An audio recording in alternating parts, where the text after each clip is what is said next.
તાજેતરમાં કોંગ્રેસ પક્ષમાં જોડાયેલા કરશનદાસ બાપુ ભાદરકાએ આપ નેતા કેજરીવાલ પર આક્ષેપ કરતા જણાવ્યું છે કે ગાંધીના ગુજરાતમાં ગાંધીનું અપમાન કરનાર કેજરીવાલને ગુજરાતની ધરતી પર પગ મૂકવાનો નૈતિક અધિકાર જ નથી।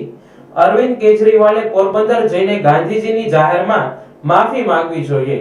અરવિંદ કેજરીવાલ પોરબંદર જઈને સ્પષ્ટ કરે કે પોતે ગોડસેને ચાહે છે કે ગાંધીજીને। અરવિંદ કેજરીવાલ સંઘનું રમકડું છે અને ભાજપને ફાયદો કરાવવા ગુજરાતમાં આંટાફેરા કરે છે। પોરબંદર જઈને મીડિયા સામે ગાંધીજીની માફી નહીં માંગે તો સ્પષ્ટ થઈ જશે કે અરવિંદ કેજરીવાલ ગોડસેને માને છે। ભાજપને ફાયદો કરાવવા ગુજરાતી યુવાનોની આંખમાં ધૂળ નાખવાનું કેજરીવાલ બંધ કરે તેવું એક વિડિયો દ્વારા જણાવેલ છે।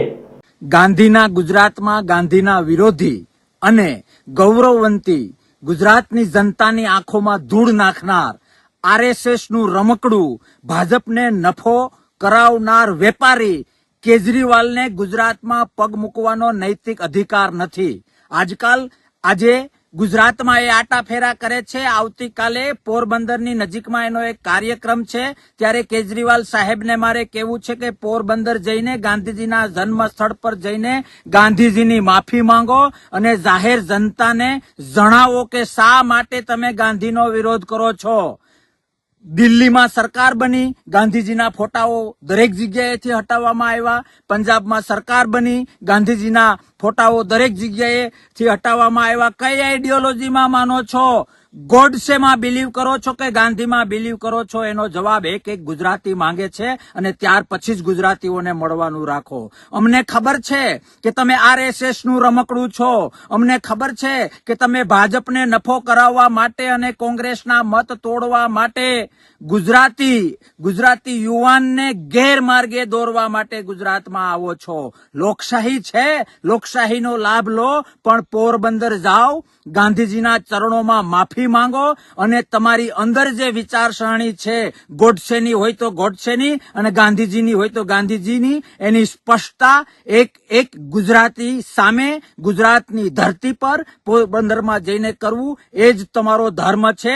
બાકી તમારી છાપ અધર્મને વરેલી છે। તમારી છાપ ક્યાંક ને ક્યાંક બીજી પાર્ટીઓને તોડવા માટેના એજન્ટ તરીકે વરેલી છે। એમાંથી બહાર આવવું હોય અને સાચા ગાંધી સેવક હો અને ગુજરાતીનું અને ગુજરાતી લોકોનું હિત ઈચ્છતા હો તો પોરબંદર જઈને માફી માંગવી એ તમારો ધર્મ છે।